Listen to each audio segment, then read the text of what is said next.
Hello, good afternoon. আপনাদেরকে আমি কাকরোল গাছ দেখিয়েছিলাম, একটা কাকরোল উপরে পেকে আছে সেটাও দেখিয়েছিলাম। সেই কাকরোল, পাকা কাকরোল একটা না দুটো কাকরোল আজকে দেখলাম পেকে ফেটে বীজ পড়েছে মাটিতে, ওটাতে গাছ হবে নতুন করে। আর এই যে আমার হাতে দেখতে পাচ্ছেন, আমি গাছে উঠে এই 3টে কাকরোল আজকে তুলে নিলাম।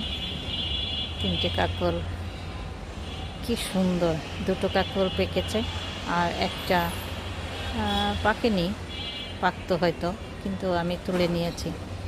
এই বিচিতে যদি গাছ হয় তাহলে সেটাতেও আমি গাছ করব। তবে কাকরোল 3টে দেখে খুবই ভালো লাগছে, মন ভরে যাচ্ছে। সবাই ভালো থাকবেন, দোয়া করবেন। Bye bye.